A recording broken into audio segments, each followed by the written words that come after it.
తెలుగు ప్రముఖ సంగీత గాయకురాలు గాన గంధర్వుని జానకి మృతి తీరని లోటని సంగీత ప్రియులు కొనియాడారు. ఆమె మృతి వార్త సంగీతాభిమానులను విషాదంలో ముంచెత్తింది అని పలువురు ఆమె చిత్రపటానికి పూలమాలలు వేసి ఘన నివాళులర్పించారు. వేలాది పాటలతో తెలుగు ప్రజల గుండెల్లో చెరగని ముద్ర వేసిన జానకి గారు ఇక లేకపోవడం అత్యంత బాధాకరమని పలువురు అభిప్రాయపడ్డారు. జానకి గారి పాటలంటే చిన్న పాప నుంచి ముదసలి వరకు ప్రతి ఒక్కరూ ఆమె పాట వింటుంటే ఎంతో తన్మయత్వంతో ఆనందంగా ఉంటారు. అలాంటి గాయని మన జానకి గారు. ఆమె తెలుగు, తమిళం, హిందీ, కన్నడ, మలయాళం అలా పలు భాషల్లో 48,000 పైచిలుకు పాటలు పాడి అందరి హృదయాలను దోచుకున్నారు. అలాంటి గొప్ప గాయని మన జానకి గారు. ఎన్నో అవార్డులు ఆమె సొంతమైంది. నంది అవార్డు తీసుకున్నారు. అందరి ప్రశంసలు పొందారు. ఆమె నిన్న మరణించడం చాలా బాధాకరం. ఆమె ఆత్మకు శాంతి కలగాలని రాయలసీమ రంగస్థలి కళాకారులు భగవంతుని ప్రార్థిస్తున్నారు. సంగీతం సాహిత్యమపి సారస్వత్య స్తనద్వయం అని పెద్దలు చెప్పారు.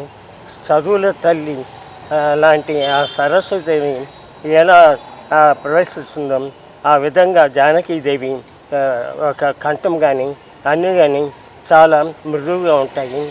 ఎప్పుడు సాహిత్యానికి సంగీతం కలిసి ఉంటేనే ఆ పాట చాలా అందంగా ఉంటుంది. ఆ విధంగా మేము మన దేశ భాషలే కాకుండా ఇతర దేశాల యొక్క భాషల్లో కూడా మేము పాటలు పాడి వన్నెకెక్కినటువంటి జానకీదేవి గారికి నా హృదయపూర్వక నమస్కారాలు. ఈ గాన కోకిల్ని విడిచిపెట్టకూడదు అనేటువంటి ఒక ఇదితో ఆమె మాధుర్యానికి ప్రాణం పోసేవాడు ఆయన భర్త.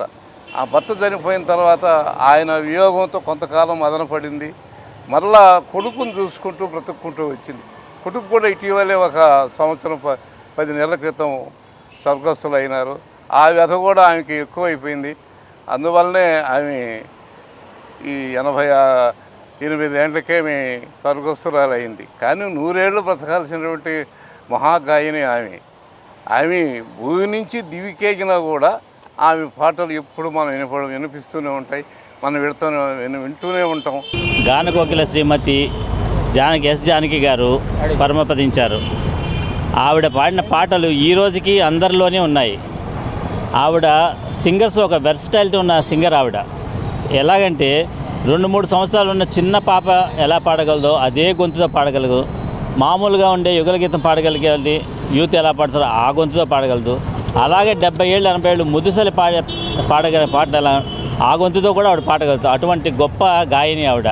అటువంటి ఆవిడని మనం కోల్పోవడం అనేది చాలా బాధాకరం. తిరుపతిలో అనేక రకాల కార్యక్రమాల్లో ఇన్వాల్వ్మెంట్ అవ్వటం, అలాగే తిరుపతి ఫిల్మ్ సొసైటీ కార్యక్రమాలకు కూడా ఆవిడని ఆహ్వానించడం జరిగింది. మా వైఎస్ బాబు గారి ద్వారా కానీ వేణుగోపాల్ రెడ్డి ద్వారా, అలాగే మా ఫిల్మ్ సొసైటీ సభ్యులందరూ కూడా ఈరోజు నిజంగా ప్రగాఢ శ్రద్ధాంజలి ఘటిస్తున్నాం. ఆవిడ సుమారు 74,000 పై 20 భాషల్లో 74,000 పై చిలుకలు పాడిన ఘనత భారతదేశమే కాదు యావత్ ప్రపంచంలోనే ఆవిడ జరుగుతుంది. ఇప్పటిదాకా 20 భాషల్లో పాడిన వాళ్ళు ఎవరు లేరు.